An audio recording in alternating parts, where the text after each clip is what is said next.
quienes no la conocen. La Jocelyn la conocimos hace un par de años. Ella es artista visual, docente y fotógrafa. Ha participado en diferentes exposiciones individuales y colectivas a nivel nacional e internacional. Ella vive actualmente en la Quinta Región y se desempeña en el desarrollo de proyectos autorales de colaboración colectiva. Es participante de la cooperativa de fotógrafas y creadora de Mar Ediciones Fotográficas, que es su editorial. Esta editorial se dedica a la publicación de propuestas desarrolladas por mujeres y por disidencias sexuales. Yo voy a guiar un poco esta charla a través de preguntas, así que vamos a esperar a que la Nati comparta para partir con las preguntas.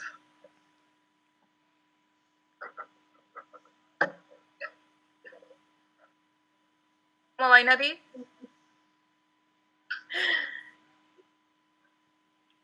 ¿Está descargando? Pero vamos, que se puede. Consulta.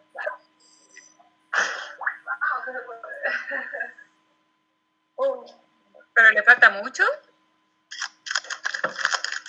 Vale, a la mitad. Pero estoy recortando, po. Pero si estoy viendo aquí, mira, el WeTransfer va así. Ya, pero por mientras les cuento algo de mí. Sí, pues mira, yo podría partir contándote sobre tu estudio, que lo que describí de ti es que tú estudiaste artes y te desempeñas en la pedagogía. Entonces nos gustaría saber cómo llegaste a la fotografía y cuál es el momento exacto donde comenzaste a involucrarte con esta disciplina. Bueno, hola a todas, de nuevo, qué bueno estar acá y verlas a pesar de que las veo ahí chiquititas a varias. Mira, pero me las voy a cambiar para verlas todas. Ahí sí. Ya. Quería contarles, bueno, de dónde vengo primero, así como que me importa mucho, me interesa eso. Crecí en Quinta Normal, en un barrio, así como de mucha gente mayor y gente como de mi edad también, con mis abuelos cerca, mi mamá separada. Y bueno, en un colegio así muy común, muy pequeño, luego entré a estudiar en la universidad, estudié primero filosofía, un año completo. ¿Cómo se bájate de ahí? Porque siempre me interesó, siempre participé como en instancias sociales, anarquistas, entonces como que me interesaba mucho la filosofía y estaba muy metida en ese rollo. Pero me di cuenta en el andar que en realidad como que me faltaban hacer cosas. La filosofía era como mucha teoría, pero me faltaba algo donde expresar todo ese sentir. Y me cambié internamente en la universidad, estudié en el pedagógico, me cambié a estudiar arte, licenciatura y pedagogía en arte. En una escuela como con un pensamiento muy crítico, como muy social y también muy cálida como en el compartir con los docentes. De hecho, varios de los docentes que me hicieron clase hoy en día son amigos míos. Entonces tengo como una cercanía y un vínculo muy importante para mí y casi como una familia. Mientras estaba estudiando, desarrollé, varias cosas, porque en la pedagogía como que pasas como por todas las disciplinas. Y mi tesis fue en una investigación sobre la iconografía en los trajes, en la danza y en las manifestaciones festivas entre Bolivia y Chile, específicamente entre el Carnaval de Oruro y la Tirana. Entonces estuve mucho rato ahí, así como empecé como en segundo más o menos yendo a investigar, y en ese tiempo no tenía acceso a una cámara así tan buena, tenía una cámara análoga muy chica, muy, muy mala la verdad, y entre todo ese andar, me gané algunos fondos y me logré comprar una cámara así pequeña. En la casa, en mi casa siempre habían cámaras, siempre hubieron cámaras. Tenía un tío que tenía una cámara análoga, revelaba, un tío abuelo que tuvo un cine en algún momento en el campo. La familia de mi mamá venía del campo y en Quinta de Tilcoco tenía un cine él. Entonces siempre tenía como ese vínculo, pero nunca la había desarrollado tan específicamente hasta que me puse a investigar. Y cuando comencé a hacer mi tesis, bueno, la fotografía, además de la investigación, fue como mi herramienta. Y bueno, terminé la tesis, hice la investigación, viajé mucho entre Bolivia y el norte, así como muy recurrente mis viajes, porque estuve como 3 o 4 años viajando así como permanentemente. En ese tiempo en bus, unos viajes muy largos, así como muy extensos. Y bueno, saqué la tesis y logré que esa tesis fuera un libro financiado por un fondo, por un fondar. Así que bueno, expuse la muestra, hice el libro y fue como muy significativo para mí. Entre eso, bueno, seguí haciendo proyectos personales, autorales, casi todos vinculados como con la memoria, con la identidad, pero no, en ese momento no trabajaba con mi historia, sino que trabajaba como con mi entorno. Como vivía en Santiago, trabajé mucho con la memoria de Santiago, como con esos ámbitos. Llegué a exponer a la primera antología de fotógrafas y fotógrafos, que ahí curó la Montserrat Rojas Corradi en el 2011. Y fue una experiencia muy, muy potente porque, bueno, expusimos en el MAC, yo había expuesto en otros lugares como otras salas mucho más under. Fue una muestra muy grande y, bueno, ahí conocí a la Maca del colectivo Las Niñas y la Maca me invitó a participar con el colectivo. Yo venía como con búsquedas personales sobre trabajos de mujeres, pero no había encontrado como un espacio. Y con la Maca empezamos a trabajar en el colectivo de Las Niñas, junto a otras 2 personas más, que es la Marce y la Pili, y en ese tiempo estaba la Úrsula, que ahora está afuera. Y empezamos a indagar como en historias que tenían que ver con mujeres y la fotografía. Desarrollamos varios proyectos. Y dentro de eso, bueno, expusimos en varios lados, apareció el espacio, bueno, yo seguía vinculada con la universidad, entonces surgió la idea de hacer FOCOM, que es un encuentro de mujeres fotógrafas. En ese momento había muy poco espacio, también habían muy pocas colectivas de mujeres, y para mí por lo menos era muy importante como levantar y generar instancias donde poder conversar en torno a la historia y el desarrollo creativo de otras mujeres. Entonces hicimos el primer encuentro en el pedagógico, donde estudiaba. Invitamos a teóricos, teóricas que tenían investigaciones sobre fotografía y mujeres. Y bueno, hice 2 versiones con ella. Después, bueno, por varias situaciones yo me salí del colectivo, bueno, entre medio fui mamá, etc. Y bueno, llegué en realidad a la foto a través de la investigación, como que era la pregunta que me hacía la Gloria. Y la pedagogía también, bueno, he desarrollado mucha pedagogía en lo fotográfico, he hecho clases en colegio. Nunca trabajé formalmente en los colegios porque en realidad no, soy muy crítica con el espacio de la escuela, como las formalidades de la escuela como que no me agrada mucho, la verdad. Me encanta hacer clases, pero no me gusta la estructura al interior de la escuela. Como estudié pedagogía, en realidad tienes que hacer prácticas del primer año, así que he estado mucho en escuela, he hecho clases también.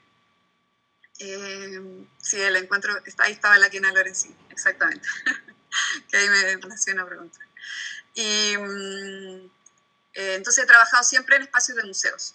Trabajé en el Museo de Artes Decorativas, ahí llegué a armar un área educativa que no tenía. Trabajé en el Centro Cultural de Recoleta, ese es como mi lado más de trabajo, por así decirlo, más formal. Trabajé en el ahora ministerio, en ese momento era el Consejo de la Cultura también. Así que como que siempre he trabajado en espacios como no formales de educación y también he hecho muchas clases. Bacán. Eso, por ahí. Gracias. Ahora tenemos para presentar. Así que voy a presentar. Pues. ¿Puedes? Sí, yo voy a presentar. Ya. Eso. Dale.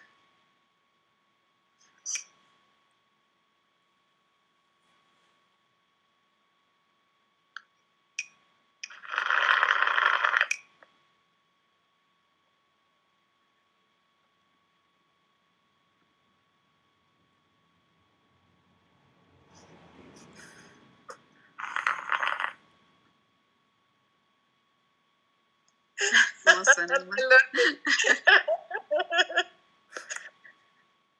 Paren ya.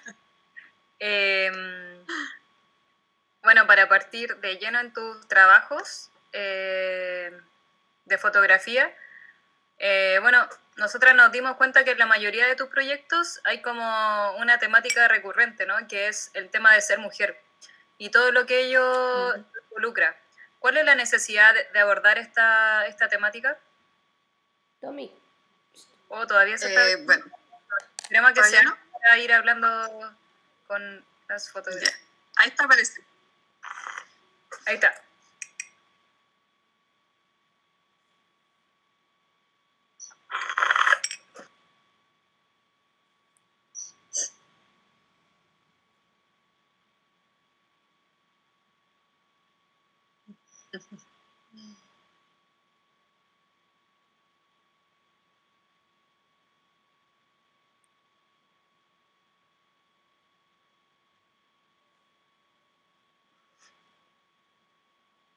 Ya.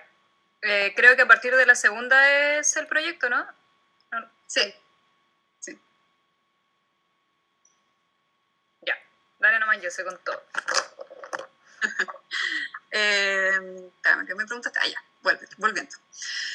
Bueno, llegó un punto en que, como les contaba, yo venía buscando como estas instancias de trabajar en torno a las mujeres y en realidad, bueno, en la universidad tenía un par de profesoras que como que hacían mucha referencia o tenían referencias a artistas mujeres, pero en realidad si tú agarras un libro de historia del arte, por lo menos en el momento que yo estudiaba, era muy poca la referente, era muy poca la información y en todo ámbito, o sea, como desde la pintura, la escultura, la foto, como que habían muy poca...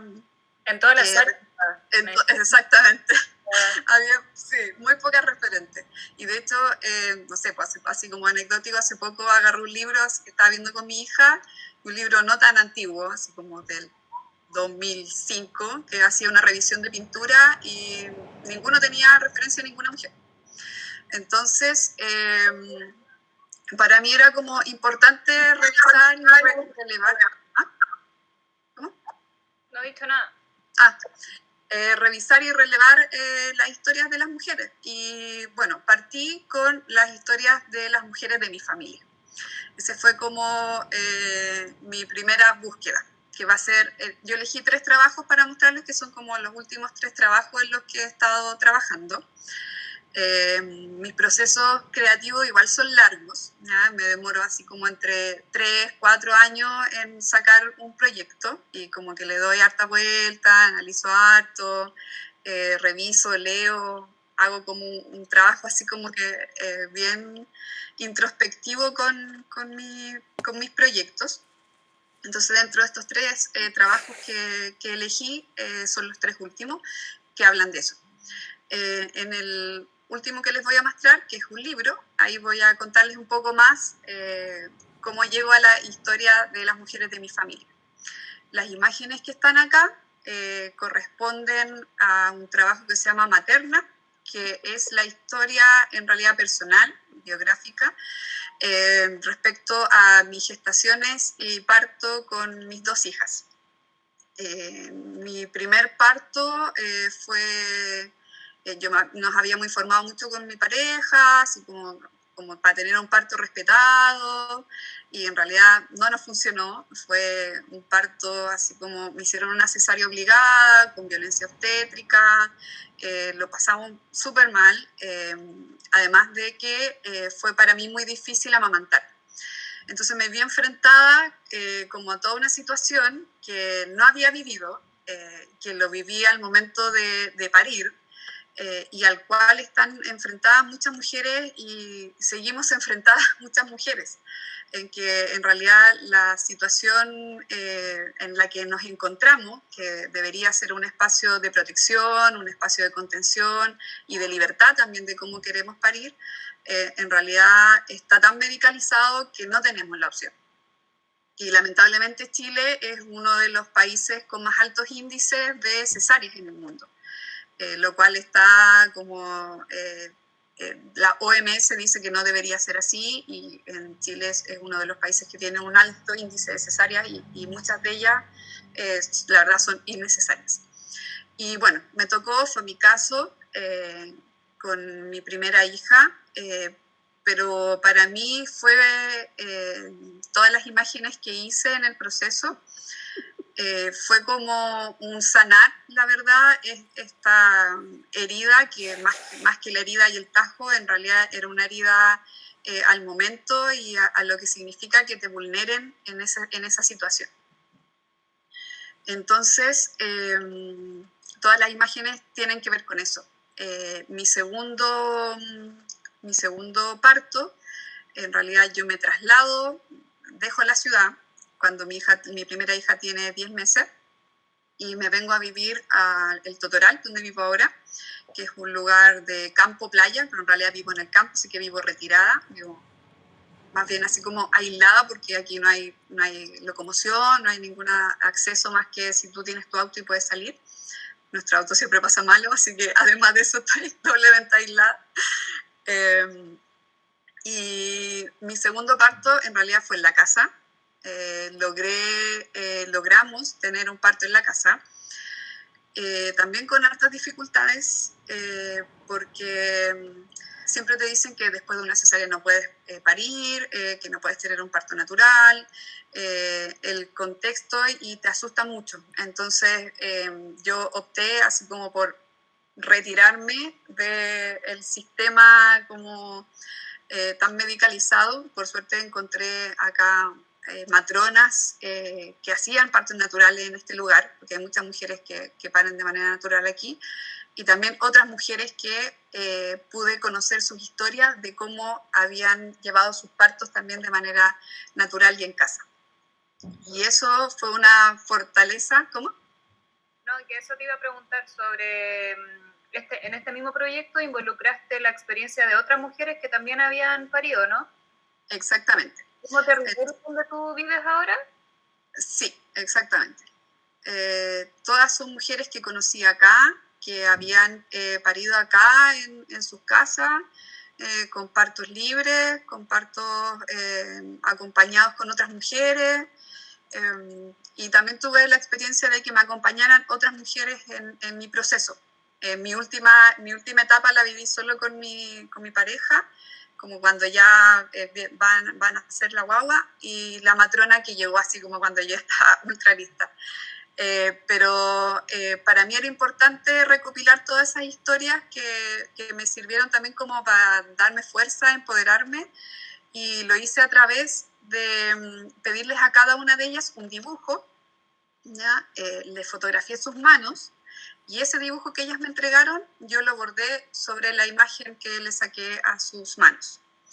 Entonces son como 20 relatos. Ese es el mío. Bueno, está mi mamá, mi suegra, amigas que conocí acá, mujeres que me acompañaron en el proceso, algunas no físicamente, sino que también como emocionalmente. Y están como sus historias contenidas en estos dibujos que luego yo bordo sobre la foto de sus manos. Este trabajo completo es como entre el 2014 y el 2018, que fue que lo desarrollé así como entre mi primer proceso de parto y el trabajo con las manitos. Yo sé, y ellas, las chicas que involucraste en este proyecto, ¿pudieron ver este resultado?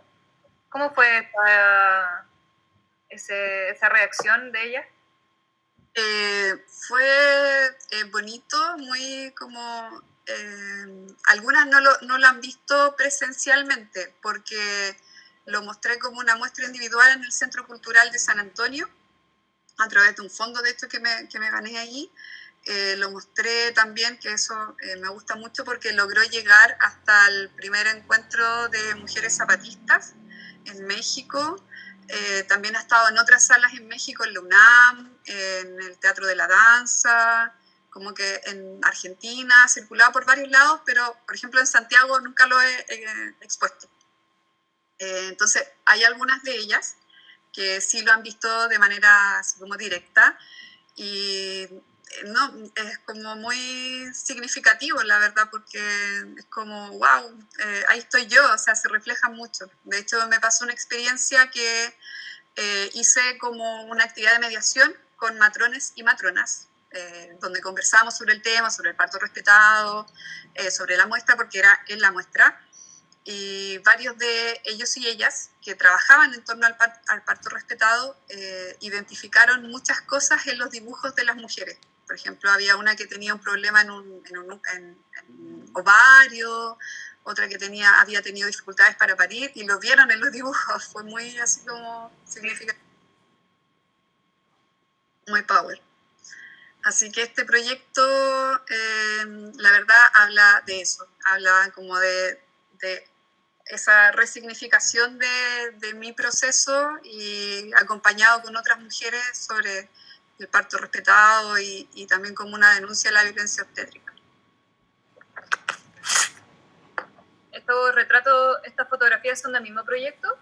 No, este es otro proyecto que es en el que sigo trabajando ahora. Sigo trabajando en este proyecto. Este proyecto se llama Sanadoras Mujer Medicina, que es el proyecto que continúe después del anterior que ustedes vieron. Y este proyecto me puse a investigar en las mujeres de acá, del lugar donde yo vivo, del territorio donde habito, que trabajaban en torno a las hierbas medicinales y a huertos comunitarios, que llevan huertos y que venden sus productos, pero que además como que ayudan a la comunidad. Entonces, bueno, conozco a varias, pero hay dos que me centré principalmente, que es la Ingrid, que es la que aparecía anteriormente, y Janet, que es ella, que llevan espacios de huerto y trabajan con hierbas y hacen terapia. Entonces, paralelo a esta investigación, que la cual sigo, pero bueno, por la pandemia y todo no he podido ir nuevamente a compartir con otras mujeres, lo conecté con los ciclos de la mujer, ¿ya? Y con las hierbas y plantas que tengo en mi casa, ¿ya? Yo vivo en un espacio que está como en medio de un bosque, pero de un bosque de pino y eucalipto de monocultivo. Y nos ha costado mucho recuperar esta tierra, ha sido un trabajo súper duro. De hecho, varias veces hemos estado así como que nos vamos, porque es difícil igual salir de la ciudad, es difícil también mantenerse económicamente. De hecho, antes del estallido, como que dijimos, no, ya, en realidad estamos acá y era lo que queríamos y seguimos acá y le vamos a dar. Pero varias veces hemos estado como que no, o sea, es que nos cuesta mucho, nos tenemos que ir, pero en realidad seguimos aquí resistiendo. Y todas esas hierbas que ustedes ven son hierbas que, bueno, me acompañan a mí en mis ciclos, me acompañaron en el parto también, y que se han levantado en una tierra que cuando llegamos era arcilla, así como una tierra muy compleja, y que con todo este proceso que llevamos acá, en realidad la hemos ido recuperando. Entonces el proyecto se conecta con la historia de estas mujeres, más los ciclos de la mujer y cómo yo los intervengo con estos bordados, estas imágenes. Hermoso, muy lindo. Bueno, pasando al proyecto de Objeto Memoria, donde trabajaste con los objetos que eran propiedad de las mujeres de tu familia, que me imagino que también había ahí o existe como un vínculo o una alineación, una relación con esos objetos. ¿Cómo fue trabajar con ellas y con estos objetos? Bueno, yo partí este proyecto el 2013, 14, de un proyecto anterior a lo que les mostré ahora. El proyecto de sanadoras es en el último que estoy. De hecho, sigo trabajando en él ahora. Objeto de memoria, bueno, partía de un proyecto que se llamaba MIAS, ¿ya? Donde el 2014 en ese momento seguía trabajando con Colectivo de las Niñas. Y lo que yo hice fue pedirle a cada una de mis tías, mi mamá y a mí también, que me entregaran un objeto que recordara a mi abuela. ¿Ya? A mí me interesaba relevar la historia de mi abuela, indagar en la historia de mi abuela también, porque mi abuela tenía una historia que para mí me causaba como muchas preguntas. Ella fue una mujer que vivía en Encoya cuando ella era pequeña, pero nació de una mujer que se emparejó con un tipo que era español, como que tuvieron su onda, y él, bueno, ella quedó embarazada y él se fue. Y en ese momento, mi bisabuela venía de una familia así como de clase media ahí, pero en ese tiempo era muy mal visto ser madre soltera. Entonces lo que hizo mi bisabuela fue regalar a mi abuela. Nació mi abuela y la regaló. Y la crió otra mujer, a mi abuela, una matrona de hecho. Y mi abuela cuando cumplió los 17 años, conoció a mi abuelo, se enamoró, le contó a esta señora que se quería casar. Y ahí la señora no quiso y le contó que ella no era su hija. Entonces me interesaba como indagar en toda la historia de mi abuela, que eso no aparece en el libro, pero me interesaba como recopilar esta historia de mi abuela a través de los objetos que ella dejó, porque mi abuela siempre hizo muchas cosas manuales, pero de manera autodidacta. Fue mamá, tuvo 10 hijos, siempre estuvo en la casa, como tenía 10 hijos. Mi abuelo era ferroviario, viajaba mucho, pero ella siempre hizo cosas manuales por las cuales también ella las vendía. Entonces a veces ahí recuperaba dinero que le servían a ella para mantenerse.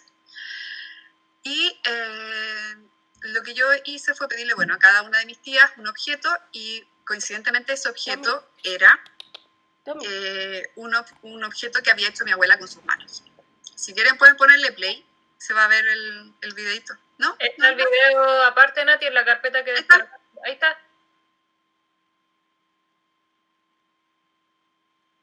Tommy. Lulú. ¿Y el video no está en el drive que descargaste? O sea, perdón, en el... Ahí está. Sí. Venga para acá. Bueno, entonces este proyecto yo lo monté primero las fotos y a cada una de ellas le grabé un audio de por qué me entregaban el objeto y cuál era la importancia del objeto. No se ven a ti. Ahí está. Ahí está. Y paralelamente estaba haciendo otro proyecto que se llamaba Altares Domésticos, donde investigaba como los pequeños espacios, como ese, altares que hay al interior del hogar y todo el sincretismo que guardan. Entonces, para este libro, fue un libro que lo logré sacar el año pasado a través de un fondar. La Vero ahí participó en la colaboración con el diseño. La María Elena, que era una profesora de la universidad, que es muy amiga mía, me escribió el texto. Mi hermano me hizo las traducciones, así que es un libro muy familiar. Y en él, bueno, recopilo todas estas imágenes y logro de alguna manera aglutinar todas estas fotos que habían dado vuelta y que habían sido expuestas en muchos lados. Fueron expuestas en una muestra grande que se llama Álbum de Chile, que estuvo en el Centro Cultural Palacio de la Moneda, también en Valparaíso, estuvieron en el Festival San José Foto, como que habían dado vuelta por muchos lados y a mí me interesaba albergarlas de otra forma para poder contenerlas, ¿cierto?, de otra manera. Entonces, además de las fotos de los objetos, que son ese, por ejemplo, y los otros que aparecen ahí, de los altares, que seleccioné los altares de mi familia, también incorporé imágenes, ¿cierto?, de archivo, como de álbum familiar, que son esas fotos que ven ahí, y los textos, que son algunas de las frases que mis tías me entregaron. Y además, como los objetos que ellas me habían pasado eran hechos a mano, a mí me interesaba que el libro también tuviera esa manualidad y ese oficio. Entonces, las 100 copias que fueron impresas en una imprenta, yo las intervine a mano con estos técnicas que se llama pop-up, que se levanta el volumen cuando uno abre el libro, además de integrar como estos detalles. Entonces, este libro alberga la historia, en realidad, de mi abuela, pero también habla de la historia de las mujeres de esa época. Es como, de alguna manera, hace referencia también a todas estas mujeres que vivieron al interior del hogar, ¿cierto?, en esta época, como entre los 50 y los 80, pero que no por eso su historia no es importante y no deja de ser relevante. Eso era lo que me interesaba como destacar en el libro. Son historias como mínimas que a veces quedan al interior del hogar, pero que en realidad son ellas las que levantan un montón de sentires, saberes, identidades, ¿cierto?, que muchas veces quedan relegadas.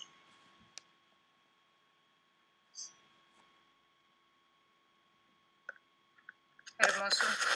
¿Ese libro está a la venta? Sí, pero la verdad es que vendí todas las copias. Vendí todas las copias y me quedan así como algunas para mandar a algunos lugares, ¿cachai? Otra edición. Claro, tendría que hacer otra edición, sí, como postular a algún fondo, algo así, porque igual imprimir es caro, entonces tendría que hacer otra edición. Sí. Bueno, respecto a eso, ¿cómo partió el proyecto de Mar Ediciones? Bueno, Mar Ediciones partió, hay un ejemplo, les traje como un ejemplo del proyecto. Partió, bueno, con la misma inquietud. Yo la verdad es que ya no seguía participando en FOCOM, que era este encuentro de mujeres fotógrafas. Sí continué trabajando en la cooperativa. Al principio me costó porque, bueno, donde yo vivo ahora recién hay buen internet, ahora llegan cosas por la pandemia, pero cuando yo llegué no había nada, entonces era muy difícil estar conectada y seguir trabajando. Pero con el tiempo a mí me seguía interesando recopilar historias de mujeres. Y me empecé a dar cuenta de que en realidad muchas nos cuesta 2, 3, 4 veces mucho más publicar un trabajo. Y veía muchos trabajos interesantes, trabajos muy buenos, que muchas veces quedaban en la web, quedaban ahí almacenados o no terminaban materializados. Que también esa es como una de las búsquedas personales de mi investigación. En realidad también intervengo la foto con bordado o intervengo cosas porque me interesa como ese volver de la fotografía como a lo manual, a ese ejercicio manual. Siempre pienso en que si se apaga la tecnología nos quedamos sin las imágenes. Entonces, dentro de eso eran mis motivaciones para hacer el trabajo con la editorial. Y partí así como sin nada, porque en realidad es todo autogestionado. Logré comprarme una impresora, al principio no tenía guillotina, sabía encuadernar, pero no tenía más insumos que eso. Y invité a la Carolina Agüero, que fue mi primera invitada para publicar. Ahí está. Aquí estoy. No sé si puede volver la Nati a la presentación, porque ahí estaban como el resumen de las publicaciones. Invité a la Carolina, que fue mi primera invitada a publicar. Y nada, pues lanzarse con el proyecto, así como hacer el tema Instagram, hacer todo. Y bueno, la finalidad del proyecto era que fuera una publicación digital y también impresa. Entonces, con copias limitadas, porque bueno, era hecho a mano, impreso en la casa, pero que la idea era que quedara para poder circular y que le sirviera tanto al artista como a la editorial para poder difundir y venderlo a un costo accesible para poder recuperar la plata de los materiales. Hasta la fecha No sé si se puede ver ahí la presentación. Llevo 6 publicaciones. El que vieron de Warmi es en la segunda publicación, que es una colectiva de mujeres bolivianas. De hecho, me interesaba mucho su trabajo porque, como yo les conté, cuando yo partí mis estudios, hice una tesis sobre Bolivia y en ese tiempo, por ejemplo, no había nada de información, no conocía ninguna mujer fotógrafa en Bolivia. Entonces, me interesaba, por ejemplo, que estuviera el trabajo de ellas dentro de la editorial. No sé si se ve, está medio pegado, parece. Está ahí andando. Y ahí están, esa. Entonces, la segunda publicación fue de Warmi Photo, que también, bueno, ellas lo han hecho circular por varios lados, han dado por ahí algunos festivales y todo.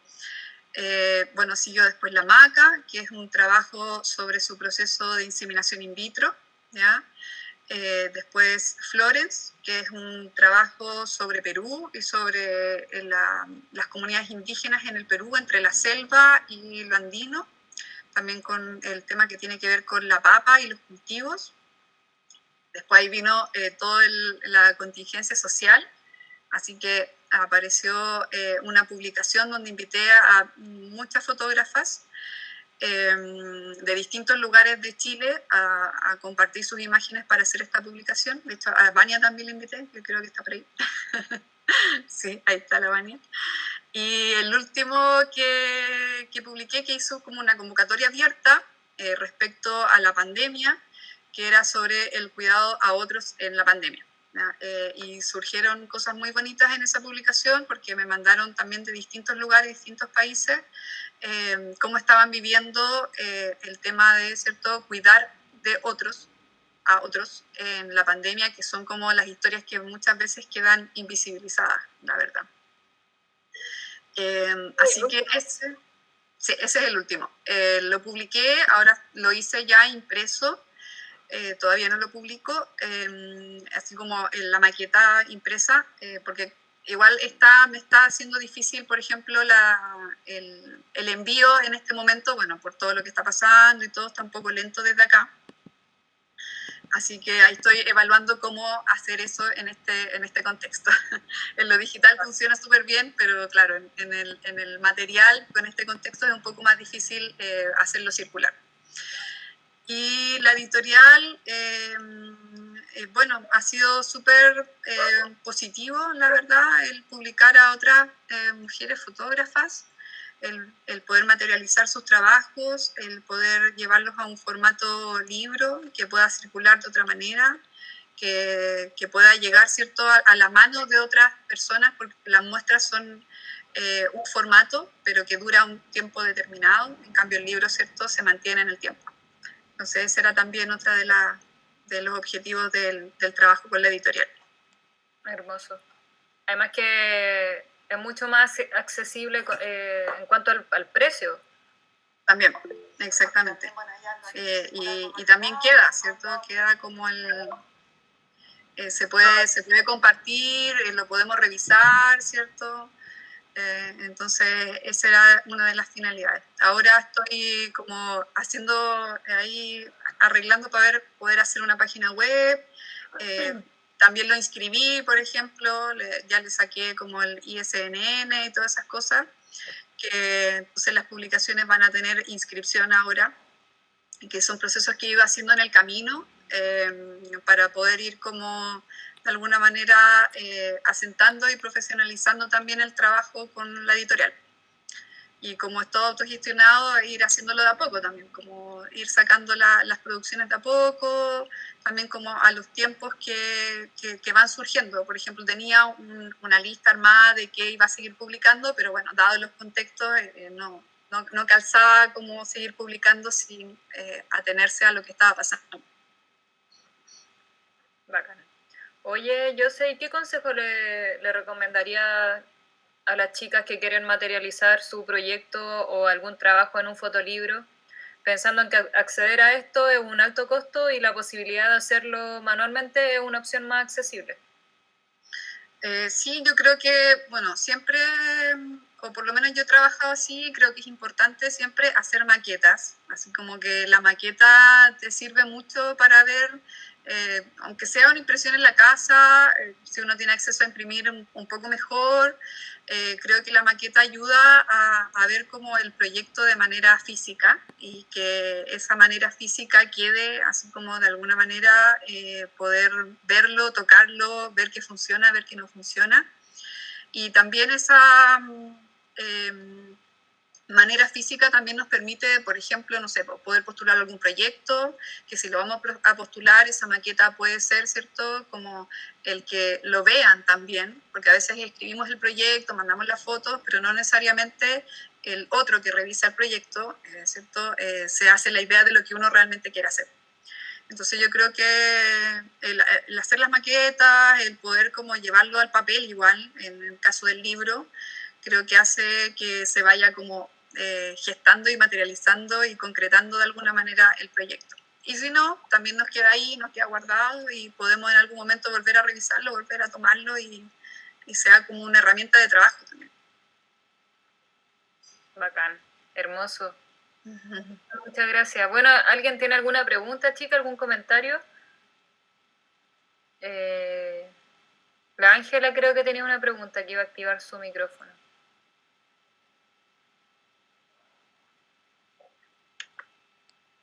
Ya. Ahí está. Ay, emocionante tu trabajo. ¿Estoy? ¿Aparezco? Sí. Ya. Emocionante tu trabajo. Qué linda la Natalie riéndose. Hermoso, hermoso. Felicitaciones, conmovedor. Mira, la pregunta que tengo es lo siguiente. En un momento contaste algo que me dejó como muy impactada. A ver si entendí bien. Tú contaste que habías llevado las fotos de las manos con los dibujos a una reunión con matronas y matrones. Sí. Y que ellos habían podido ver cosas sobre la salud de esos úteros o de, entiendo, en los dibujos. ¿Es así? Sí. O sea, podría ser, estoy especulando, aquí ya estoy inventando directamente. Podría ser que nosotras tuviéramos una autopercepción de nuestro cuerpo tal y en nuestros dibujos transmitiéramos lo que hay en la realidad en nuestro interior. O sea, yo creo que sí, de todas maneras. Yo creo que el poder dibujar, de hecho, ¿se escucha? Sí. Sí. Yo creo que el micrófono ¿se escucha? escuchando en otro lado, no sé dónde. Sí, como un eco, ¿no? Y ahora sí. Ya. De hecho, a las mujeres que yo les pedí que me hicieran este dibujo, nunca habían hecho un dibujo de su útero, nunca se habían sentado como, lo voy a hacer. Y aparte yo hice un ejercicio, como yo estaba acá, a muchas de ellas, a las que tenía acá cerca, me acerqué, conversábamos y hicimos el dibujo.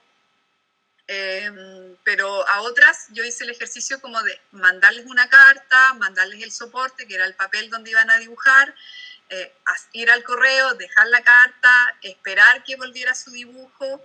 Entonces fue todo un proceso como de esperar también, de mandar y esperar. Y muchas de ellas, la verdad es que nunca habían dibujado su útero, nunca se habían sentado como a mirarse y a dibujarse.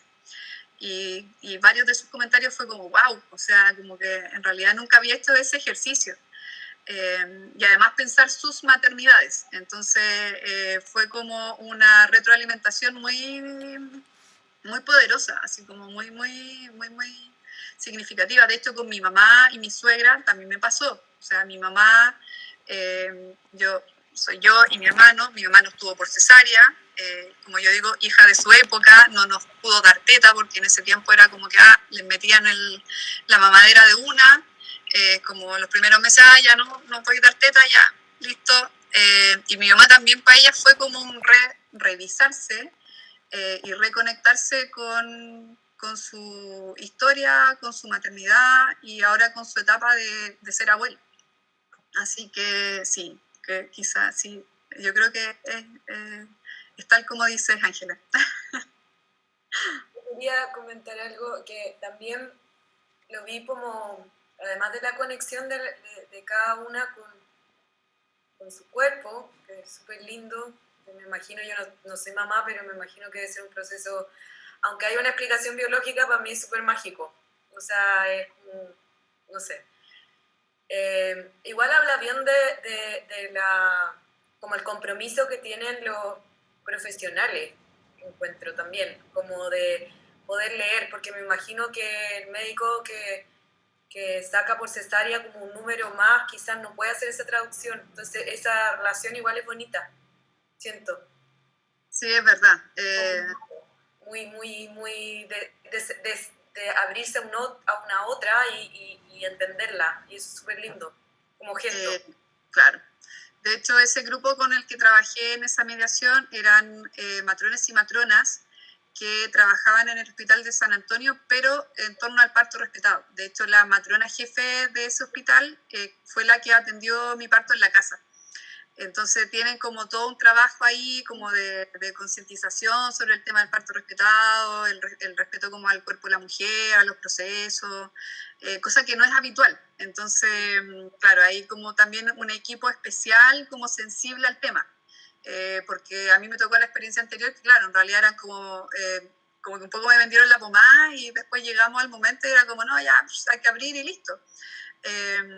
Y eso es como, claro, lo más habitual y es como la mecanización del proceso del parto, la mecanización de que vas a parir y que da lo mismo lo que sientas, y hay mujeres en los servicios públicos que en algunos, en otros no, reciben unos comentarios horrendos, así como súper dañinos, súper agresivos, a ti te gustó, ya vamos, no sé, pues, ¿para qué hiciste lo que hiciste?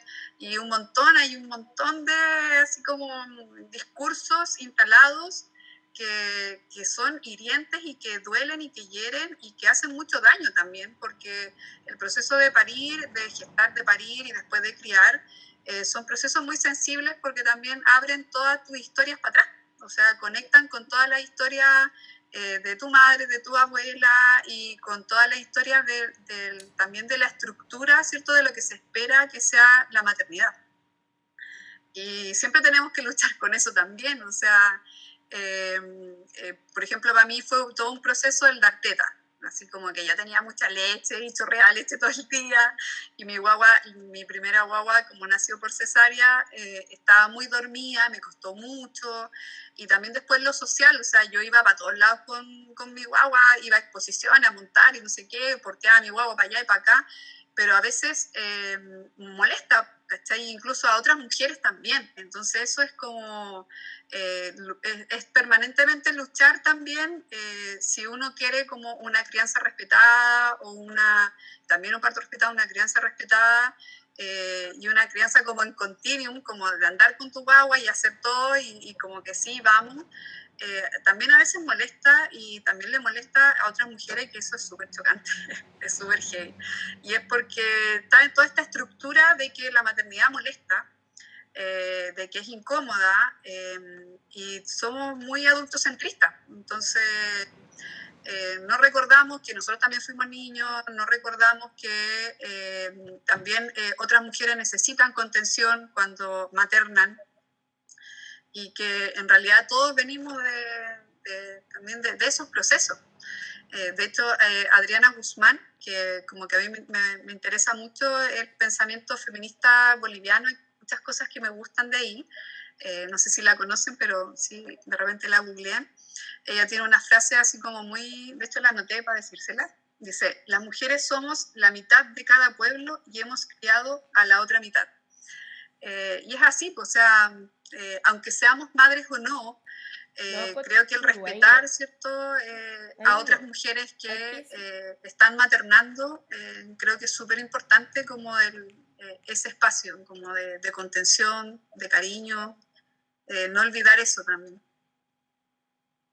Sí, es que yo creo que igual el tema del clan, como el individualismo lo ha sacado, porque ahora que tú lo nombras, yo me crié en el sur y nosotros, por ejemplo, jugamos todo en la calle. Así, mi niñez fue súper calle, ¿cachai? Como o en la casa de los vecinos, al frente, al lado. Y yo una vez le pregunté a mi mamá por todos los casos ahora como de abuso No es que pasaba menos antes, pero que ahora se ha destapado más. ¿Cachai? Y mi mamá me dijo, no, yo le dije, ¿ustedes nos dejaban tan a la deriva? Me dijo, no, nunca los dejamos a la deriva. Lo que pasa es que había una concepción de que todos eran hijos de todos. Entonces, si tú te ibas a la casa del niño al frente, la mamá me avisaba y yo sé que ella te estaba cuidando. Entonces, existía eso de que siempre había un papá o una mamá mirando, ¿cachai? Y eso fue súper bonito porque nosotros también nos sentíamos libres, ¿cachai? En esa niñez, ¿cachai? Como... Igual es heavy porque el sistema patriarcal, capitalista, económico es súper perverso. Entonces, por ejemplo, hoy ya es difícil criar así, es súper complejo porque las mujeres, claro, estamos insertas plenamente en el trabajo y los hijos están todo el día escolarizados. Y la escolarización tampoco creo que no hemos preocupado de revisarla y de verla. O sea, encuentro que es súper heavy que un niño esté desde las 8 de la mañana hasta las 6 de la tarde en un colegio sentado la mayor parte del tiempo, que la mayoría de los colegios no tienen casino, comen en el mismo lugar donde estudian todo el día.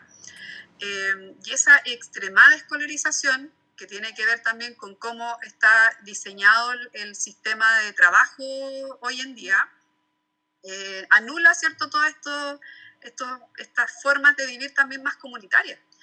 Entonces, es como estar permanentemente revisando, ¿cierto?, no solamente, y también creo que es una labor que desde el feminismo más comunitario, desde el ecofeminismo también es algo que se está pensando. Creo que es importante revisarlo, o sea, como estar atentos, porque las infancias son como lo que hay que cuidar, o sea, como que son las futuras generaciones y lo que hay que Tommy, abre la cuidar puerta. para Con lo la que pata, viene. por abajo. Y las infancias hoy están siendo muy... Abre la puerta, Tomás, con la pata. encasilladas y están siendo, es fuerte decirlo, pero como esclavizadas a estar en un sistema escolar que es todo el día sentados en el colegio, y eso es dañino a largo plazo. Ábrela, Tommy. De hecho, hace poco hablaba con un amigo que es psicólogo y me contaba él, porque trabaja como sobre el tema y todo, de cómo ha sido este cambio de estar en la casa con los hijos. Yo en mi caso tengo 2 hijas pequeñas que no escolarizo, nosotros con mi pareja decidimos criar en casa. Entonces para mí el estar en esta cuarentena no ha sido muy distinto a mi vida Tommy, diaria. abre la puerta. Pero bueno, él me contaba Ábrela cómo con la pata. ha habido un cambio por abajo. muy importante respecto a todos estos meses que han estado los hijos en la casa, y sobre todo en casos, por ejemplo, que tienen que ver con temas de autismo o temas como de algunos trastornos de conducta, como han habido como retrocesos por tener como la contención en la casa. Y es súper, así como, es como un tema que creo que hay que estar atentos, así como que hay que mirar qué pasa ahí, así como...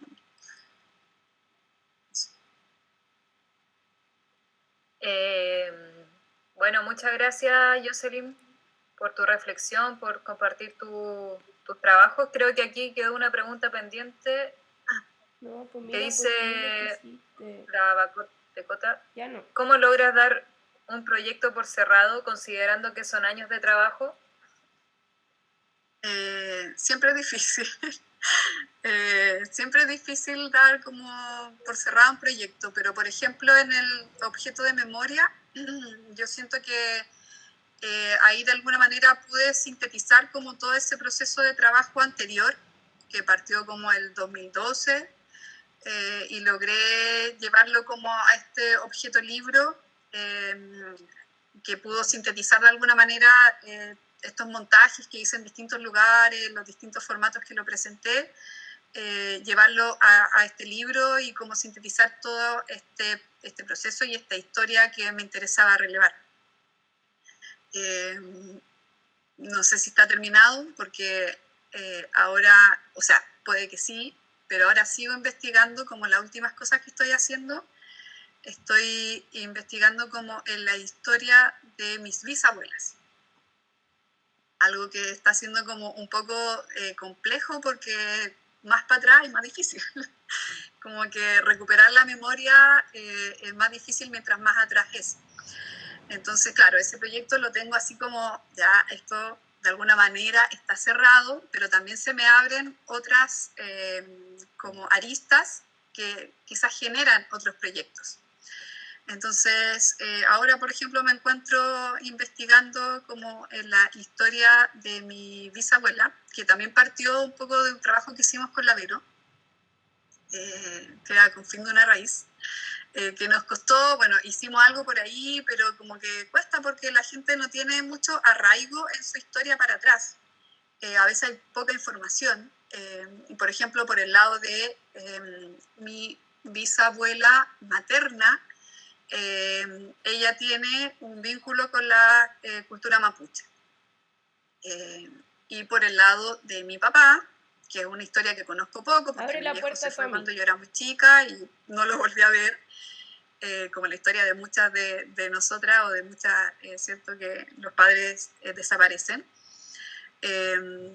Pero por el lado de él, mi bisabuela tiene un origen oriental y además aymara. Entonces como que estoy investigando como tratando de como recuperar un poco esas dos historias. Bueno, en Chile el blanqueamiento ha sido tan intenso que incluso apellidos se han cambiado y todo, entonces es difícil como indagar en esas historias tan para atrás. Pero eso, se cierra de alguna manera ese proyecto, pero también como que se abren otras aristas de eso mismo. Se transforma igual a veces. Claro. Bueno, bueno, damos por finalizada la charla, Joseph. Te agradecemos como FM que... ¿Puedo hacer la última pregunta? Perdón. Sí, obvio. Me encantó tu trabajo, realmente está impresionante. Quedé como pensando en lo del trabajo este que hiciste de la memoria de tu abuela y quería preguntarte más o menos qué significó final cuando ya terminaste para ti y para tus tías, para tu familia, como haber conseguido este objeto, este libro objeto. Como que qué es lo que sintieron y sentiste tú cuando terminaste la investigación, por decirlo de alguna forma. Fue muy bonito. Bueno, presenté el libro en la FLAT. La Vero estuvo ahí. Y fue como súper familiar, porque bueno, fueron mis tías, fueron amigas. Y nada, para ellas era como muy así, como wow, muy poderoso, así como de hecho, bueno, todas tienen el libro. Habían visto un poco de las muestras anteriores, pero verlo en un libro, en un objeto, era distinto. Entonces, para ella fue, yo creo que muy, muy así, por lo menos lo que me dijeron, y para mi mamá también, como, no sé, casi como sin palabras, porque en realidad recuperar la historia de mi abuela es también recuperar la historia de ellas, en una familia que mi abuelo era un hombre machista para la época, obvio, súper machista. Tenía cosas positivas porque a los hombres de la familia todos hacían cosas en la casa, o sea, ninguno era así como que se quedaba sentado, todos hacían cosas en la casa, cocinaban, etcétera, etcétera. Pero tenía otro lado muy machista. Y siempre mi abuela era como mucho más bajo perfil, entonces para ella recuperar la historia de mi abuela también era recuperar su historia. Así que fue muy potente, o sea, de hecho ellas, bueno, tienen el libro, sellaron otras copias como para entregarle a cercanos, lo mostraron en todos lados, así como a su familia, amigos, así como a la gente la pega.